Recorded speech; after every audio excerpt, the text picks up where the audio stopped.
Today we're taking a look at these NBA matches, which are happening on Wednesday, June 7, 2023, and giving you our team and total picks for today. Welcome back to High Stakes. Before we dive into our video, don't forget to subscribe and to push the notification bell so you don't miss any of our videos. Also check out our Patreon if you want access to our premium picks. Our Patreon is a way for us to help you improve your chances of making more money. You will find the link to our Patreon in the description and comments section below.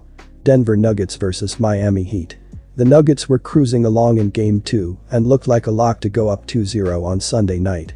The Heat kept it close, but it just looked like Denver was in control and that they would cruise to an easy win. Then the whole series shifted.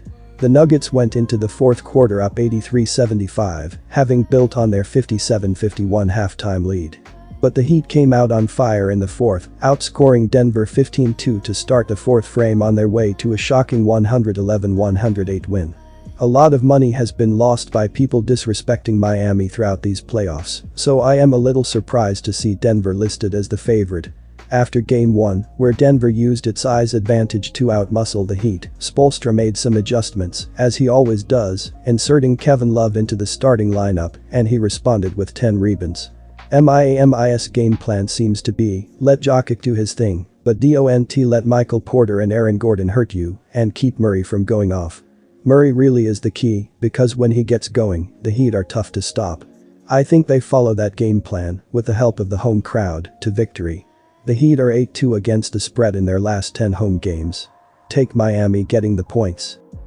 Duncan Robinson got them going with 2 huge threes to start the fourth to get the Heat back in it, then Gabe Vincent, Jimmy Butler, and Caleb Martin followed with fourth quarter threes as Miami turned an 83-75 deficit into a 107-95 lead with about 3.5 minutes left. Denver made a late push but fell short. "Our guys are competitors," Heat coach Erik Spoelstra said, reported ESPN. "They love these kind of moments." Gabe Vincent had another great game with 23 points, while Butler and Bam Adebayo added 21 points each. Max Strus added 14, while Robinson had 10 points. There had been talk that Tyler Herro would be ready to play in Game 3 after injuring his hand in the first round versus the Bucks. But given that the Heat won and are not in desperation mode, there is now talk that he may sit out Game 3 and get more rest as he still has soreness. At press time, he was listed as out on the injury report. But monitor his status as game time approaches. Denver enters this matchup with a win-loss mark of 53-29 this season. They have an average of 115.8 points per contest, 12th in the NBA, while shooting 50.4% from the field.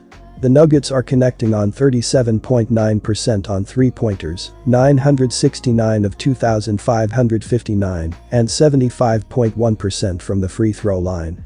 As a unit, Denver is pulling in 43.0 boards per contest and has 2,368 assists so far this year, which is second in basketball in terms of passing the rock. They lose possession by turning the ball over 14.5 times per contest, and as a team they commit 18.6 personal fouls every game. On defense, the Nuggets are able to force 13.5 turnovers per game, while drawing 19.5 fouls. They are conceding 34.4% on shots from beyond the arc, while they are 8th in the league in points per game allowed, 112.5. The Nuggets' defense is allowing a shooting percentage of 47.8%, 3,423 of 7,166, and they concede 40.8 boards per game as a team. They are ranked 16th in the NBA in giving up assists with 2,105 relinquished this year. In reference to how they rebounded in Game 2, Miami permitted Denver to snag 38 in total, 9 offensive. They finished the game shooting 39.3% from distance by shooting 11 of 28 and ended up shooting 19 of 22 from the free throw line, 86.4%. The Heat permitted the Nuggets to knock down 39 of 75 attempts from the floor, which had them shooting 52.0% for the matchup. When this game wrapped up, the Heat shot 38 for 78 from the floor, which gave them a shooting percentage. After Game 1, many members of the media thought that Denver would run away with this series and possibly even sweep the Heat. Since then, the Nuggets have lost home court advantage, and Nikola Jokic had his first playoff game this season with more turnovers, 5, than assists, 4. The Nuggets lost the fourth quarter 36-25 and allowed Miami to finish off a comeback and steal Game 2. Head coach Michael Malone was fired up about his team's lack of defensive effort after the game, saying, "Let's talk about effort. I mean, this is the NBA Finals and we're talking about effort. That's a huge concern of mine. You guys probably thought I was just making up some storyline after Game 1 when I said we didn't play well. We didn't play well. This is not the preseason. This is not the regular season. This is the NBA Finals." Nikola Jokic had a strong scoring performance in Game 2 with 41 points, while adding 11 rebounds.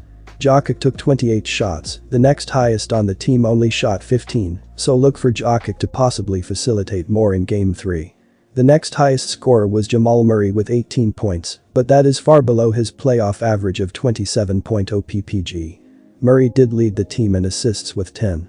Denver's role players were quieter in Game 2, Aaron Gordon had 12 points, Kentavious Caldwell-Pope added 6, and Michael Porter Jr. only managed 5. The biggest contributor off the bench was Bruce Brown, scoring 11 points in 27 minutes. Denver has no injury concerns heading into Game 3. They lost their first home game of the playoffs in Game 2 and now travel to Miami with a 4-3 road record in the playoffs. Miami came up big in the crucial Game 2 win and are now listed at plus 225 to win the NBA Finals. Miami is used to being an underdog, as the 8th seed has not been favored to win any of their playoff matchups so far. In Game 2, the Heat got hot from the outside, shooting 17-35, 48.6%, and were able to stretch out the Denver defense to find open shots on their way to a win. Miami has been playing exceptionally in fourth quarters this postseason, something that Gabe Vincent noted after the game, saying, "When it comes down to the wire, we're strangely comfortable." Gabe Vincent led the Heat in scoring with 23 and has now increased his long shot odds for Finals MVP after scoring 19 in Game 1.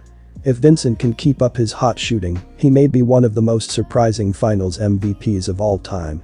The Heat's top 2 stars were not far behind Vincent, as Jimmy Butler had 21 and 9 assists, while Bam Adebayo added 21 points and 9 rebounds. Max Strus broke out of his shooting slump after going 0-10 in Game 1. Strus scored 14 and knocked down 4 triples. Duncan Robinson was the top scorer off the bench. He finished with 10 points and led an important 7-0 to start the fourth quarter for Miami. Tyler Herro is still questionable to return for the Heat. The latest reports say his hand is still swelling and bothering him after shooting around. The Heat return to Miami, where they are 6-2 during this postseason. Miami ranked 25th in offensive efficiency and 8th in defensive efficiency this season. What can you say about this Miami Heat team? They just seem like a team on a mission, if there ever was one.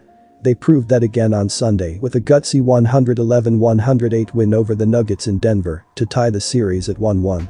The Heat had no business winning this game, as they were outshot, out-rebounded, and outplayed for 3 quarters. But then that toughness kicked in, and they roared back in the fourth quarter to win going away.